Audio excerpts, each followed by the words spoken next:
jama'a mu zama masu yawan roƙon Allah. Shi yasa Allah madaukakin sarki ya ce mana amman yujibul mutarra idza da'a, amman yujibul mutarra idza da'a. Aya mai sirri kenan, wannan aya ta ba mutane da yawa mamaki akan yadda Allah madaukakin sarki ke gaggawar cire mutum a cikin tsananin matsi da takuri. Ibnu Kathir a cikin tafsirinsa, Allah ya masa rahama, da Imam al-Qurtubi duka a cikin tafsiri sun ba da labarin wani abu mai ban mamaki da ya faru da wani akan wannan aya. Kai ma ka gwada. Yace wani bawan Allah ya taso yana tafiya a cikin daji, sai ga 'yan fashi sun tsare shi. Dan fashi ya tsare shi, ya ce kashe ka zan yi kuma in tafi da jakinka da kudinka. Haka in akwai wani abin da za ka yi yanzu ka yi kafin in kashe ka. Ga takobi nan a zare, kuma ya tabbatar zai kashe shi, kuma ya ga waɗanda ya kakkashe a wurin. Saura kai ne kawai yanzu ka rage, yanzu saura maka 'yan daƙiƙai kafin ka tafi. Akwai wani abin da ya ce to ina roƙonka ka taimake ni in yi nafila raka'a 2. Iya bukatar ka kenan, ya ce eh.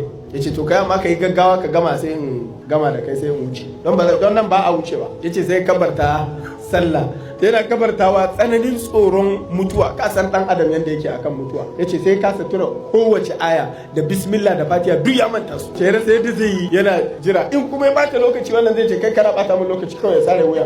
Kaga ba zai jira ya sallama ba. In kuma yace zai gama, in ya gama a sare shi. Wanne ne ɗaya zai yi? Yana shi. Yace kawai sai ji duk cikin Qur'ani ko ina ya manta, sai wannan aya amman yujibul mutarra idza da'a. Wane ne shi ya isa da yake karbar addu'ar mai tsanani idan ya shiga tsanani, mai cikin matsatsi idan ya shiga matsi, wa yakshifu su, kuma wane ne wanda yake kwaranye damuwa da bakin ciki, wa yaj'alukum khulafa al-ard, kuma wane ne ke sa ku zama mamaya a bayan ƙasa, Allah ya kauda wasu kuma ya ajiye ku a wurin. A ilahun ma Allah, akwai wani ne ba Allah ba? Allah yana yi wa kansa kirari ne, kuma yana tambaya ne. Tabbas haka ne, babu wani sai Allah, la ilaha illallah, ba wani sai Allah. Kalilan ba ta zakarun, kaɗan ne daga cikin masu wa'aztuwa balle ku amfani da wannan ayar. Yana karanta wannan ayar, yana gama karanta ta, kawai sai ga wani ya su kwano akan doki a guje da kibiya a hannunsa. Kawai sai setin wannan mutumin da yake tsaye yana jiransa, ya jefo wannan mashi, yana zuwa kuwa daidai jikin zuciyarsa, ya fasa wannan din ya faɗi. Shi kuma yana zuwa, kaga yanzu sallah ai ba sai an gama ta ba. Sai ce masa waye kai? Sai ce ana rasulullahi alladhi yujibul mutarra idza da'a. Yace ni dan aike ne daga wurin wanda ka karanta aya a kansa din nan. Shi ya aiko ni, yace in yi maka abin da ke cikin wannan aya. Kawai sai ya bace. Irin waɗannan abubuwan mamaki ana ganin su, kuma duk wanda ya gwada shi ma zai gani. Kuma wannan mujarrab ne, duk wanda ya jarraba wannan aya a cikin kowace irin damuwa, ka karanta ayar ma kawai ta maka. Mutane da yawa suna ta tambaya ta me addu'ar da ake yin ne, a kawai ka karanta ayar ita ma ta maka. Idan kuma kana so ka maida ita kai iktibasin ta da lafazin addu'a, to da Allah ce amman yujibul muttar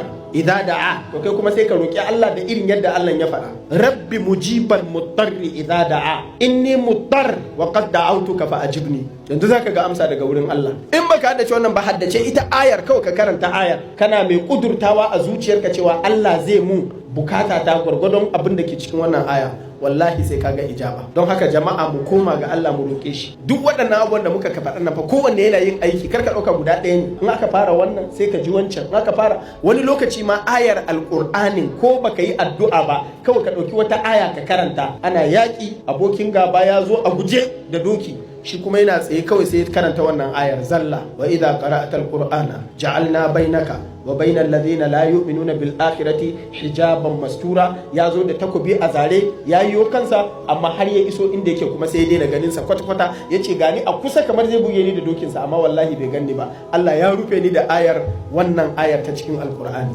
Wato ubangijinmu yana son mu jama'a, mu ne son mu ga ubangiji ya kasa. Waɗansu mutane sun ɗauka waɗansu ne abubuwan so waɗanda za su iya biya musu bukata ba Allah ba. Waɗanda suke da imani sun fi son Allah sama da yadda suke son komi da kowa. Jama'a mu kaunaci Allah, ɗaya ne daga cikin rassa na imani. Ka ji kana son Allah, to shi yasa Allah kuma duk lokacin da kake kaunarsa, kake roƙonsa, kana roƙonsa ne bil mahabbati wat ta'zim. Kana girmama shi kuma kana son sa, sai ka rika jin naka ne, to sai Allah ya ce eh kai nawa ne, sai Allah ya maka. Amma idan baka san Allah ba sai da matsala, to wannan shine addu'ar mushrikai. Su ba ruwansu da Allah sai in matsala ta zo. Ko yaushe kana tare da shi, kuma koyaushe kana roƙonsa. Idan musiba ta zo ka roƙi Allah, idan farin ciki ya zo ka roƙi Allah akan Allah ya dawwamar da farin ciki, kuma ka gode wa Allah. Wannan shine yake sa duk lokacin da ka nemi Allah, to Allah yana tare da kai.